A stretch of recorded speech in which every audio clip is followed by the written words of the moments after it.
3 horas. Estamos ao vivo mais uma vez. Estava todo mundo aqui se encostando, mas agora a gente está ao vivo. Agora a gente vai começar a nossa quarta live, então, hoje com o tema Ilusões do Mercado de Trabalho. Mas antes da gente falar sobre isso, a gente quer agradecer o nosso patrocinador da semana. Fala para nós, Maureen, quem é o nosso patrocinador da semana? Nosso patrocinador da semana é o Neomóvel, artigos em madeira. Eles nos enviaram essa caixinha muito linda, que dá para personalizar de vários jeitos e é perfeita para todos os momentos. Que mais? A gente tem também essa caixinha aqui, mais pequenininha, dá para guardar qualquer coisa aqui. Pendrive, enfim, tudo que tiver vontade, que é pequenininho, dá para guardar ali. E tem também esses brindes aqui, ó, promocionais, bem bonitinhos, ó. Esse aqui é da missão, esse aqui é nosso, na verdade, né? E a gente tem também o nosso cenário aqui, que foi feito pela Neomóvel também, que acabou virando o nosso estúdio, né? Mentira, a recepção aqui da agência. Mas enfim, foi a Neomóvel que fez para nós aí, então, esse painel em madeira, pintado, com acabamento bonitinho aí, com as nossas cores, então. Certo, minha gente? Então, vamos começar falando hoje sobre as ilusões do mercado de trabalho. A Maureen vai cuidar das nossas interações, estamos ao vivo pelo Facebook e a nossa live também está acontecendo pelo Instagram, como sempre. Isso aí, podem mandar sugestões, perguntas aqui durante a live e também novas sugestões para próximas lives também. A gente vai receber com muito agrado cada sugestão e pergunta. Beleza. E o que nós temos para hoje, então, aí? Hoje vai ser sobre ilusões do mercado de trabalho. Muito bem. Bom, então assim, para a gente começar, o que a gente entende por ilusão? O que é esse tema e por que a gente trouxe eles para vocês, né? Na verdade, a gente teve algumas perguntas, algumas interações aí de seguidores no decorrer da semana e elas me pareceram muito semelhantes, elas estavam muito na mesma linha, né, de questionamento, e aí eu pensei, não, isso aqui tem um significado só, então eu resolvi fazer esse tema, então trazer para a gente transformar isso em um tema só para nossa live de hoje, né? Então o que a gente pode entender como ilusões do mercado de trabalho? Em primeiro lugar, vamos contextualizar. O mercado de trabalho não é um lugar feito para ilusão. O mercado de trabalho é muito vida real, tá? Mas isso quer dizer que seja uma coisa ruim? Não, muito pelo contrário, é algo muito bom. Então o que a gente entende por ilusão? Vamos lá. Quando a gente tem quando a gente pensa, né, no mercado de trabalho, a gente tem uma situação, né, de um conjunto, uma quantidade de milhares de pessoas, tá? Eu decorrer, sei lá, desde 2003, faço uma conta, 17 anos que eu trabalho com o mercado de trabalho, a gente vê bastante pessoas que trabalham lá, eu chamo isso, estão lá na base da pirâmide, que trabalham assim, achando um horror, não gostam do que fazem. Eu já passei por isso, eu sei o quanto angustiante que é não ter uma empresa que a gente ame para ir todos os dias, não ter uma equipe legal, pessoas legais, um ambiente de trabalho bacana para a gente estar, 8 horas, 9 horas do nosso dia, ainda mais quando eu comecei a trabalhar, eu trabalhava 9 horas. Então, é muito tempo para a gente ficar num lugar que a gente não gosta, que a gente não sabe o que vai acontecer, que a gente não consegue ter, enfim, que a gente não consegue ter bons momentos, né? Enfim, infelizmente tem muitas pessoas que vivem isso, né?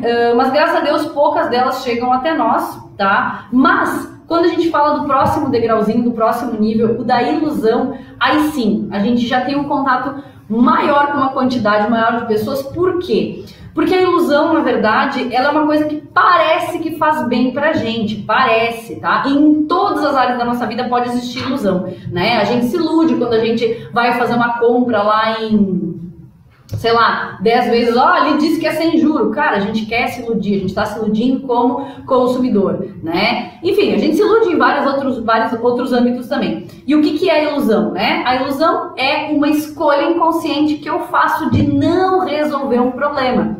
E quando eu não quero resolver um problema, isso tem um porquê que não tem nada a ver com o emprego, não tem nada a ver com a compra da minha geladeira parcelada, não tem nada a ver com o fato em si. É uma outra coisa que eu tenho para resolver, né?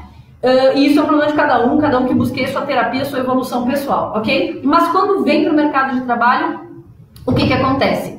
Aquele jogo do Me Engana que eu gosto, aliás, não é nem o jogo do Me Engana que eu gosto, né? Porque acontece que quando alguém te engana, tu não perde a tua nobreza por causa disso. Agora, quando tu escolhe se enganar, acreditando em uma coisa que não é real, bom, aí a responsabilidade sim, ela é toda tua. Então vamos lá. O nosso objetivo é a gente vencer essa etapa de evolução, de ilusão, para poder evoluir para um patamar onde a gente consegue justamente ter nobreza de olhar para tudo isso que é o mercado de trabalho, né? E conseguir ver ele da forma real e sustentável que ele é. Porque o mercado, ele só é, né? Ele tem as suas exigências, as suas oportunidades, os seus desafios, né? Então é isso, é a gente mais ou menos transcender essa visão, né? De, é muito difícil isso, é muito difícil aquilo. Isso é ilusão, consegue entender? Quando a gente vê a dificuldade acima de tudo, isso é uma ilusão. Quando a gente pensa, pô, eu tenho um desafio na minha frente, diante de mim, beleza, a gente já não está mais lidando com ilusão, a gente já está querendo ir para um outro patamar, que é esse que a gente quer discutir e se a gente consegue chegar até lá hoje, certo? Então a gente teve 2 interações que foram bem legais essa semana e a gente vai falar sobre elas. O que a gente tem para começar, Débora? Beleza, então de início teve uma seguidora da missão que pediu pra gente criar um conteúdo, um blog, um artigo, enfim, como a gente está usando as lives agora. Então a gente veio por esse meio para ajudar ela, tá? Ela pediu para não ser identificada. Então a pergunta dela é a seguinte: como as empresas podem ter foco nos clientes se não tem foco nas pessoas? Excelente pergunta. Deixa eu só contar a história aqui então para vocês conseguirem entender o que aconteceu.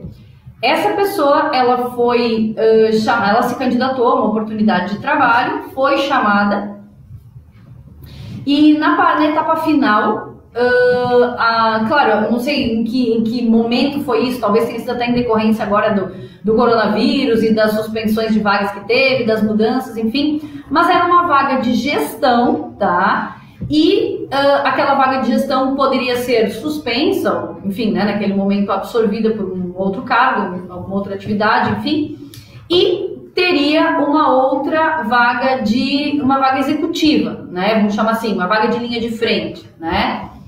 Algum problema em um gestor assumir uma vaga executiva? Nenhum. Algum problema em um executivo assumir uma vaga de gestão? Absolutamente nenhum, quando a gente está trabalhando em cima de uma perspectiva real. Então ela foi ofertado para ela essa outra vaga e ela considerou a possibilidade de aceitar, mesmo tendo a noção de que não era o que ela gostaria, porque ela não tinha se candidatado para isso, né? Vamos higienizar muito porque ela não tinha se candidatado para isso, mas ela considerou a possibilidade, né? Ela disse, de repente é uma oportunidade para conhecer a empresa, conhecer, né, o mercado, fornecedores, clientes, né, equipe, processos, sistemas, para depois, de repente, né, buscar essa oportunidade internamente, também totalmente possível, nenhum problema. Então essa foi uma visão bastante real, né? Agora, quando essa vaga foi ofertada, né, o rol de competências ele era um pouco diferente. E na entrevista, ela relata, né, ela fez um relato ali para nós pelo direct, que na entrevista ela observou algumas situações, por exemplo, de um discurso, de um determinado tratamento em relação a clientes, mas que ele não se aplicava com a equipe interna, quer dizer, era incompatível, né? Não fazendo nenhum juízo de valor, tratava bem, tratava mal, era bom, era ruim, não é isso. Mas enfim, ele era incompatível com essa, né, aquilo lá que estava escrito lá na parede não estava sendo muito bem executado, na verdade, né? Então isso deu origem a essa pergunta, quer dizer, como as empresas podem ter foco nos clientes se elas não têm foco nas equipes, né? Bom, isso é um dos pontos que a gente justamente trata como essa ilusão, né? A ilusão ela começa aí. Por quê? Porque daí eu acredito que eu vou ter um profissional, eu vou chutar, tá? Não entramos em mérito de valores, mas ok, eu vou chutar lá que eu tenho um profissional de, sei lá, 10 mil reais. Eu vou acreditar que eu posso oferecer 4 para ele e vai estar tudo certo, ele vai, né?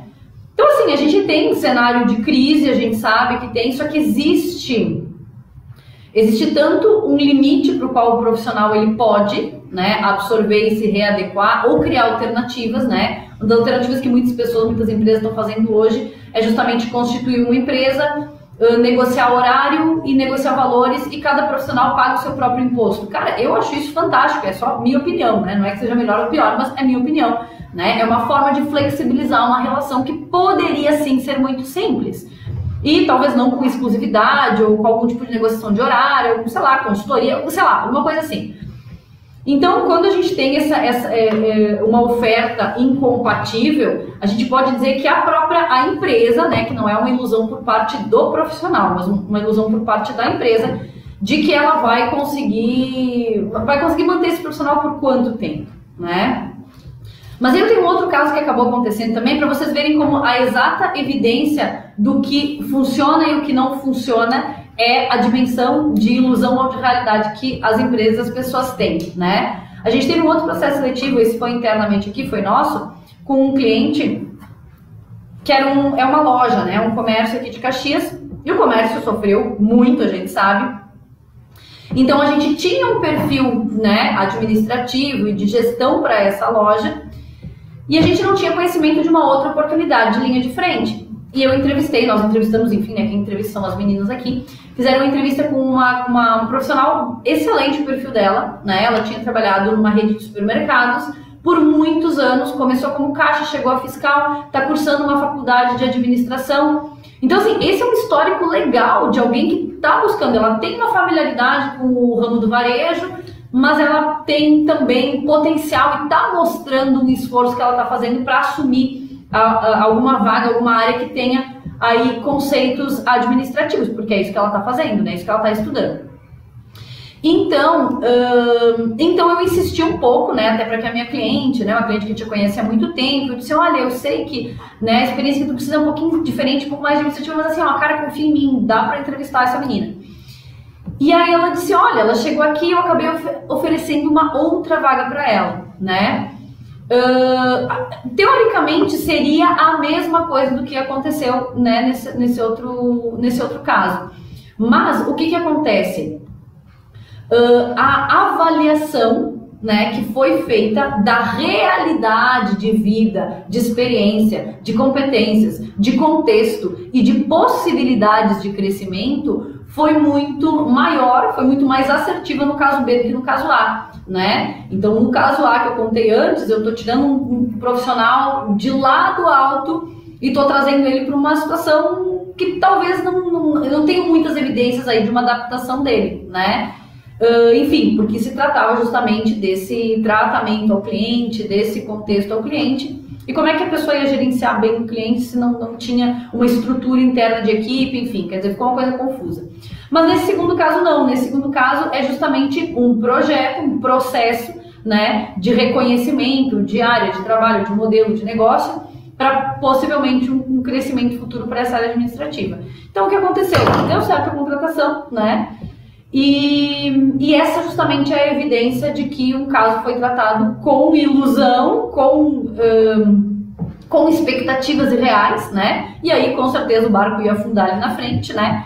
E outro não, outro já foi construído com mais humildade ali e a coisa deu certo, acabou funcionando ali mais na frente, certo? Expectativas irreais mesmo. Isso, exatamente. Então, expectativas irreais, elas servem para quê? Pra gente se enganar, né? Se a gente for se perguntar que chance isso tem de dar certo ali na frente, a gente começar a olhar algumas coisas que acontecem, a gente vai ver. O problema do mercado de trabalho, assim, o que me fascina no mercado de trabalho é isso, é exatamente isso, né?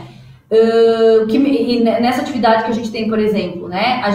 Eu sempre fui uma pessoa com pouquíssima paciência, né? Fez assim, agora é para daqui a pouco, já botou o bolo no forno, tá, já tá pronto, já quero comer, né? Sou o tipo de pessoa que tem pouca paciência para esperar. Mas o nosso trabalho, ele me dá tanto essa noção da vida de plantar, cultivar, aguardar, torcer pela chuva, pelo sol, pelo que tem que ser e na hora certa colher, porque o nosso trabalho é assim, recrutar, chamar o candidato, conversar, analisar, avaliar, entender, mandar para o cliente, convencer o cliente, agendar a entrevista, esperar que a pessoa vai, acreditar, voltar, ter retorno, recebe, para depois a gente conseguir então, o nosso resultado aqui da empresa. Então, passar por esse processo, legal, eu estou dizendo que é um trabalho maravilhoso que serve para todo mundo? Não, eu estou dizendo que é o que serviu para mim. E é por isso que é importante que a gente justamente procure sempre oportunidades né, de te afastarem da tua ilusão pessoal, para que o teu trabalho te ajude nisso também. Isso aí, tem mais alguma coisa? E Mauro, alguma interação aí? Ainda não, a gente está aguardando aí as perguntas. O nosso tema para quem chegou recém é ilusões do mercado de trabalho. Então podem mandar perguntas, comentários e a gente vai estar interagindo com vocês durante a live. Beleza. Perfeito. A próxima pessoa que interagiu com a gente ali no Insta foi a Verônica. Então ela fez a seguinte pergunta: o que fazer quando se tem 22 anos, sendo jovem, né, no início da carreira profissional, enfim, e a empresa exige vasta experiência? Perfeito. Se isso se contextualizou da forma como a Verônica está trazendo para nós aí, significa o quê? Ilusão. Qual a chance que isso tem de dar certo? Pouca, tá? Porque assim, vamos pensar, existem alguns prodígios? Existem. Existe gente de 22 anos agora com essa loucura de marketing digital que... Se bem que eu nunca conheci ninguém, tá? Mas tem um monte de gente lá que mostra, olha quanto eu ganhei esse mês, deu 30 mil, deu 50 mil, deu 100 mil... Legal. 1 milhão em um mês. Se ganha, se tá dando certo e tu é um prodígio, até tem, eu acho que até tem mesmo, tem gente que, né, conseguiu fazer isso com uma ferramenta de uma forma faraônica, escalando o negócio, beleza. Maravilhoso. Maravilhoso para quem consegue, mas dá para entender que são pontos fora da curva, são pessoas, né, com, sei lá, uma habilidade, uma competência, uma visão, né, que não são a maioria. Esse número tem crescido, né? Mas que não são a maioria. Então, assim, a gente até tem um vídeo horroroso, por sinal, no nosso canal do YouTube, que é um dos primeiros vídeos que eu fiz, que eu falava justamente sobre isso, assim, como que uma pessoa, porque sempre me perguntam isso, como que eu vou conseguir experiência se não me dão oportunidade? Não, quem não dá oportunidade é porque, assim, imagina o seguinte, tá? Não, eu vou até fazer uma enquete aqui. Acho que é uma pessoa de todo jovem, né? Tem uma pessoa de 17 aninhos aqui, tem uma pessoa de 20 aninhos aqui do meu lado, tá? Se eu ofereço uma vaga para vocês, tá? Gerente de uma multinacional, setor de exportação, salário 15 mil reais. Legal. Legal. Vocês conseguem falar em 3 idiomas e fazer uma negociação? Não. Pois bem. Se eu pegar e dizer assim pra vocês, ok, vocês vão operar com 17 aninhos, você sabe o que é um centro de usinagem de 5 eixos? Não. Vocês conseguem operar esse trem? Posso pesquisar, mas eu não tenho esse conhecimento. Vocês sabem que tem ferramenta de 30 mil reais, se vocês quebrarem uma ferramenta de 30 mil reais, é a empresa que vai ter que pagar? Pois bem, esse é o real motivo do porquê as empresas não dão oportunidade. Quando as empresas não dão oportunidade, é porque essa é uma dimensão real do negócio, tá? A empresa está sendo realista com o que ela precisa de você e com o que ela pode oferecer, certo? Então vamos lá. Agora, para a gente se divertir, aprender, fazer recrutamento, conhecer pessoas, digitar parecer, precisa de alguma experiência? Tem um coraçãozinho batendo nesse peito? Tem um coraçãozinho batendo nesse peito? Tem. Esse é o nosso pré-requisito. É isso que a gente precisa aqui. Então, eu, por exemplo, nunca contratei absolutamente ninguém com experiência. Eu quero gente com ímpeto, com vontade, né? Com coração. Porque muitas vezes, o que eu digo pra vocês? Quando eu digo assim, vocês perguntam, encaminha essa pessoa ou não encaminha pra vaga? O que eu digo pra vocês? Ouve teu coração, não é isso? O que tá dizendo teu coração, cara? Sente, tu sente, né? Nossa, eu acho que essa pessoa tem a ver com a empresa, não tem a ver... Enfim. Então, assim, a gente, lá com 22 anos, né? A gente tem que saber, assim... Se uma empresa tá me exigindo um monte de experiência, um monte de responsabilidade, provavelmente, assim, ela tá numa dimensão irreal, né? Ou realmente... Eu que não tô pronto para isso, né? Mas se a empresa tem lá, sei lá, que a gente não pode divulgar isso, mas ok, precisa de um perfil jovem e com X, A, B, C, D, até um alfabeto inteiro de requisitos, né? Bom, a empresa que tá sendo irreal, boa sorte para ela, né? Quantas vezes aqui a gente não tem que... Aconteceu semana passada, a gente abriu uma vaga e fechou 2. Porque o que o meu cliente me pediu, eu preciso de um excelente técnico comercial. Eu disse, nessa área que o senhor tá me pedindo exatamente... Ou eu consigo um bom técnico, ou eu consigo um bom... mas preciso de um excelente dos dois? Não, 2 excelentes não dá, né? Eu te consigo ou um bom de um lado, mas, né, que naturalmente ninguém consegue ser bom em tudo. Isso é natural, né? Então a gente acabou abrindo uma vaga e fechando 2. Eu adoro quando isso acontece. né? Mas realmente a demanda era essa, a demanda não tinha como ser diferente, né? E ele realmente entendeu, percebeu, né? Pensou na realidade dele, viu que fazia sentido e acabou flexibilizando dessa forma, tá? Então, até quem quiser dar uma olhadinha no nosso canal no YouTube, esse vídeo que a gente fez lá sobre como pessoas com primeiro emprego podem adquirir experiência, vai lá, eu vou resumir para vocês o vídeo. Uma das coisas, se você quer trabalhar numa determinada área, quer muito mesmo, gente, trabalho voluntário, tá? Trabalho voluntário. É você se dispor a fazer alguma coisa para realmente ter conteúdo no teu currículo, para mostrar que experiência tu tem com isso. Olha, eu não trabalhei remunerada, mas eu sei fazer isso, já fiz isso, né? E não é só a atividade em si, é que tu acaba tendo relacionamento com pessoas, tu acaba vivenciando exatamente situações reais do dia a dia, do mercado de trabalho, problemas da vida real mesmo, que vão formar uma base para que tu consiga, de uma maneira real e sustentável, atingir outros patamares na tua carreira. Outra forma é você fazer cursos, você procurar cursos, qualificação. Hoje em dia, gente, se você digitar em qualquer dessas plataformas, tem milhares de ofertas de cursos em qualquer área, em qualquer momento, 24 horas por dia. Bastante coisa grátis também, né? Muita coisa gratuita, então assim, não tem opção.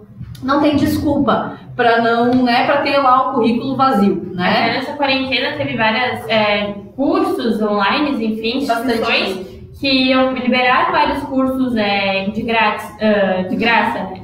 Então, é uma coisa que pode incluir no currículo e acrescentar. Com certeza, e até no vídeo eu falo também sobre, claro, a gente sabe que essa não é uma possibilidade que todo mundo pode fazer, mas o intercâmbio, por exemplo, né? Tem muita gente que sai daqui com 18 anos, passa, sei lá, 6 meses, 3 meses já é ótimo, mas assim, 6 meses, 1 ano que a pessoa consiga fazer de intercâmbio, o amadurecimento que esse jovem vai ter, eu quero ver quem é que vai dizer para esse cara, né, de 18, 19, 20 anos, que ele não tem experiência, se o cara viveu, né, teve uma experiência fora, se desafiou a falar outro idioma, comer comida diferente, se virar sozinho, sem apoio, quer dizer, com apoio emocional, mas tem que enfrentar isso sozinho.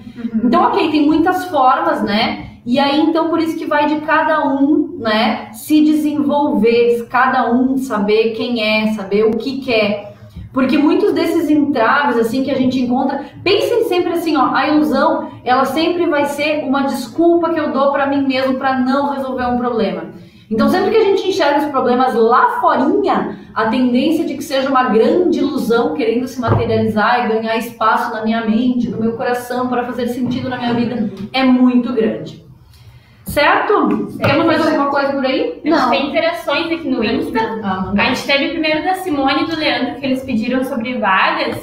Então, isso acaba fugindo um pouco do assunto aqui, né? Então, vocês podem mandar uma mensagem pra gente ali no Instagram, aqui no Instagram mesmo, e a gente vai poder auxiliar vocês direitinho. E a gente também teve a da Clau Potter, que ela pediu: por que pedem experiências para estagiários se estágio é para aprender? Essa é uma pergunta excelente que eu gostaria de saber também, tá? Tá certo, a dimensão, a proposta do estágio, tá? O primeiro, o estágio é uma lei, tá? O estágio é uma lei que ela é de 79, se não me engano, ela teve uma alteração em 2008, tá? Muito boa essa pergunta, aliás. E o que acontece? O primeiro artigo dessa lei, ele fala que o estágio é um ato educativo de complementação do itinerário escolar, ou seja, o estágio ele é sim para aprendizagem, tá? As vagas que pedem estagiário com experiência, não que seja impossível, tá? Mas que tem esse tipo de restrição, tem um pezinho na ilusão aí também, tá? Tem um pezinho na ilusão também, porque muitas vezes a gente sabe, né, que o estagiário, o que ele precisa ter? Ele precisa ter um supervisor atuante no trabalho dele, né, no trabalho, na experiência dele, na jornada dele de estágio. Ele precisa ter um supervisor atuante orientando ele, ó, aqui tu errou, aqui tu acertou, aqui tá bom, aqui tá ruim, eu preciso que tu melhore nisso. Por quê? Porque com o que ele tá aprendendo na faculdade, ele precisa fazer uma conexão, né? Então eu, por exemplo, foi assim que eu me dei conta, né, do que eu queria fazer pro resto da vida. Eu lembro que quando eu comecei meu estágio em recrutamento e seleção, eu estudava de noite e aprendia de dia. Eu estudava de noite, pá, é assim que se faz. Então eu ia lá e aprendia de dia, achava muito legal. E eu tive essa oportunidade de fazer, né, de ter esse suporte, de ter esse... E eu lembro que eu acabei sendo efetivada em 15 dias, assim, tipo, 20 dias que eu comecei no estágio. Eu lembro que eu até fiquei triste, falei, não, né, eu queria aprender mais, na minha cabeça eu ia deixar de aprender, mas não, segui aprendendo, graças a Deus, tudo certo. Mas eu fui efetivada muito rápido. Só que a proposta do estágio realmente não é essa, tá? Realmente o ideal real do estágio, fora do mundo de ilusões que muitas vezes as empresas querem, né, do estagiário cheio de experiência, é isso, tá? Mas o que a gente pode fazer nesse caso? E eu brigo muito aqui pelos nossos estagiários. Nossa, eu brigo muito por eles. Eu digo, experiência, né? A pessoa não tem experiência, mas tipo, ela fez isso, olha aqui no currículo dela, pô, ela era, sei lá, do Grêmio Estudantil do colégio, ela fez teatro desde os 14 anos de idade, sabe? Que a gente procura compor, usar. Por isso que é importante ter outras coisas, que não sejam nada a ver que não tenham nada a ver com o trabalho. Mas é importante assim, cara, o cara que é jovem, tem que estar em atividade o tempo todo, ele tem que fazer coisa, ele tem que buscar conhecimento, tem que ser curioso, tem que querer saber, tem que ir atrás. Só que eu também entendo que é difícil ter alguma noção de alguma coisa quando tu tem, sei lá, seus 18 anos, que a escola é o quê? É uma redoma de vidro, é uma bolha, é uma nutrição de ilusões sem fim, né? Então é isso que é a nossa educação, exatamente. Então é complicado, quando na escola a gente deveria aprender coisas muito mais próximas do mundo real, né? Pelo menos sair da escola sabendo como, sei lá, cara, como paga um imposto, como abre uma conta no banco, como compra um imóvel, como exato, exatamente. Então esse tipo de coisa a gente deveria tudo saber. Mas ok, o problema aqui não é nosso, a gente, né, na medida que a gente pode resolver, não pode resolver isso, infelizmente. Mas é isso aí, né? Então, excelente pergunta ali. É Cláudia? Isso, a Cláudia Potter. E ela também adicionou mais um comentário ali. Acredito que podem pedir um perfil, mas não experiência, até pelo valor que oferecem de bolsa. A verdade é que estágio é visto como mão de obra barata. Exatamente. A gente acaba tendo essa brecha, né? E se a gente for falar sobre isso, a gente tem mais, tema para muita live, né? Porque se a gente for... Exato, porque a gente entende o lado do estagiário total, né? E justamente, como é que eu vou ter experiência, enfim, ok, né? Mas se a gente também começa a ver toda a tributação que existe para ter um funcionário efetivo, a burocracia, né? Então a gente sabe, o Brasil é essa coisa, né? Esse somebody love, essa coisa maravilhosa, né? Que só tem aqui, que a gente tem que saber o limite disso também, né? Mas acaba sendo, por quê? Porque a mão de obra realmente é muito cara. E às vezes a pessoa, o quê? Para dar resultado vai demorar, sei lá, 6 meses, 1 ano, e aí é sempre iniciativa privada, é sempre a empresa que tem que pagar. Então, assim, tem muita coisa que teria que mudar, muita coisa. Desde raiz, mentalidade, filosofia, estrutura, enfim, para que a gente pudesse um dia chegar a ser um país que acontecesse um troço desse como está acontecendo e, sei lá, a gente não passar pelo que a gente está passando, né? Porque é tudo mais questão de conhecimento, sabedoria, inteligência, informação mesmo, né? Do que exatamente isso. Então, realmente, enquanto a gente for um país, né, um país do jeitinho, né, que é legal para muitas coisas, mas para outras não acontecendo, vai continuar acontecendo, infelizmente, né? Mas é isso aí, então. Muito obrigada pelas interações. Mais algum comentário? Vou conseguir somente isso essa semana. Então é isso, beleza. Não esqueça de mandar suas sugestões lá no Insta pra gente. Às vezes a gente tem enquetes, ou se não, pode mandar por mensagem sugestões para live, ou comentários, perguntas, enfim. A gente vai estar respondendo nas próximas lives também. É muito importante, né, vocês interagir também com a gente, pra gente entender tudo que está acontecendo também. Beleza, então, gente. Por essa semana era isso. Agradecemos imensamente. Até a próxima. Muito obrigada. Tchau.